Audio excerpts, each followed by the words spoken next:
I know what you're thinking. This doesn't look anything like Steptoe Butte or the Palouse. And you'd be right.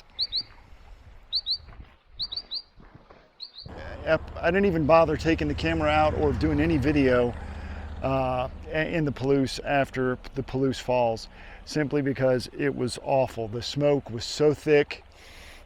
There was no visibility. There was no sun. It was awful.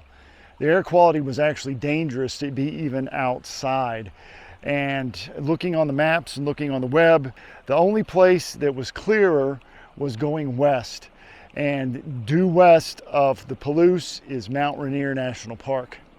So headed over here, found a place to stay, a campsite. And sunset is shaping up to maybe be something nice. I'm at Little Tipsoo Lake, and that is usually a sunrise location, but I'm gonna do a sunset because I haven't done a sunset here before, so let's do something different. Plus the sun and the clouds and stuff over Mount Rainier are pretty interesting at the moment, so fingers crossed that it stays that way and maybe we'll get a nice sunset.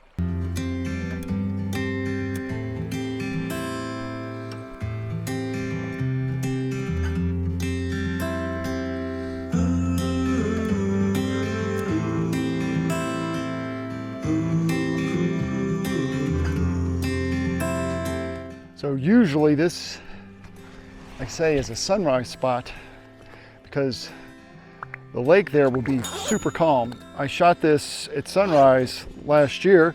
I'll link to the video somewhere up here so you can see it if you haven't seen it yet. Came away with some really, really pretty photographs. So I wanted to do something different this time. And also, since there's reflections, I mean, there's wind on the lake down there, it's pretty pointless to try to do a reflection shot because it's impossible with the way that the wind is blowing.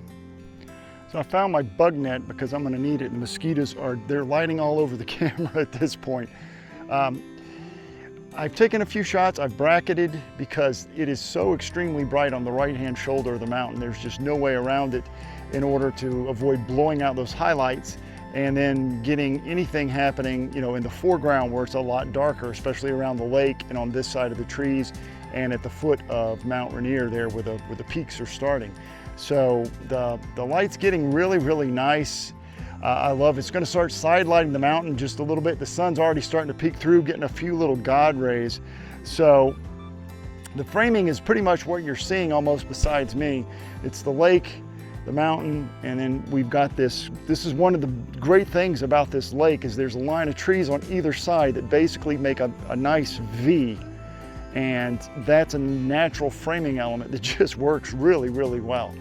So right here is going to be in my lower left is that rock that's going to kind of anchor this side. Then I've got, the lake up here. And again, way up here is just extremely bright. Notice I'm not cutting off the top of this tree. I don't want that to happen. But we've got this great framing element that goes down on either side. You know, on this side comes down this way, just like that. And we got the lake right there in the middle. So I think that's it's a great looking composition. It works really well. It's very balanced.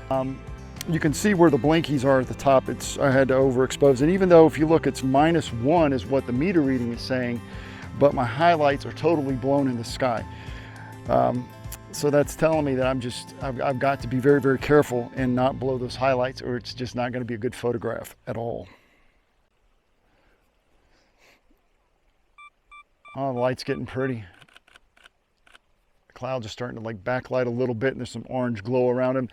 This is like a billion times better than the Palouse. The Palouse was a total disaster of it was awful. There was no photographs to be made anywhere in the Palouse. I'm surprised I pulled off anything at Palouse Falls. Heading west was the best decision just so it would not be a ruin, just a total waste of, or waste of a lot of, extra days. So this is going to be really, really nice. I can't wait to share the photos with you.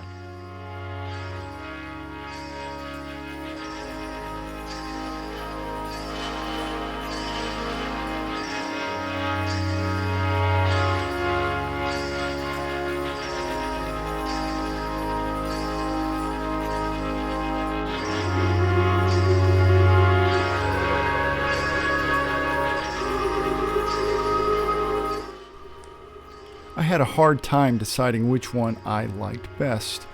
So let me ask you, which do you prefer? The first one or this second one? Let me know in the comments down below.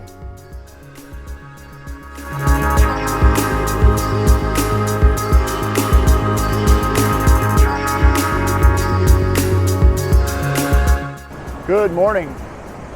Going back through Mount Rainier National Park, just stopped at a bridge, heard some rushing water, parked on the side, and just came down and found this.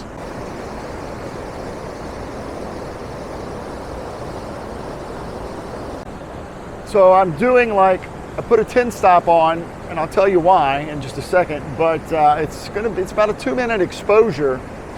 So you don't have to be too particular when your times get over a minute, 2 minutes, because the difference, one stop additional at 1 minute is 2 minutes. And after that, to get another stop of light is 4 minutes, which gets ridiculous. So 5 or 10 seconds is really not gonna make even a third of a stop of difference once you get into these really, really long shutter speeds. It's more about what the motion that I'm trying to capture. So if you take a look down here at the bottom, so if you see this pool down here, those bubbles are slowly turning, and I wanted to get a nice spiral of those bubbles down there. So I went with a much longer shutter speed to get that look.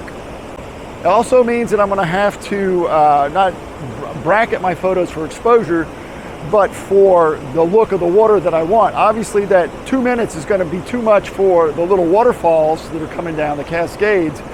And I've got to freeze the bushes that are moving, those little bit of shrubbery that's sticking out. So I'm gonna have 3 shots, one for the bubbles at the bottom, one for the look of the water, and one to freeze the motion. So let me grab those shots and I'll show you what it looks like.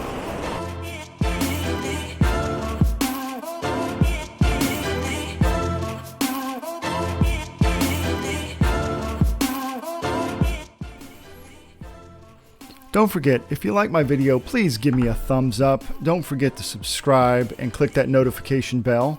I really appreciate it, and it helps me out a lot.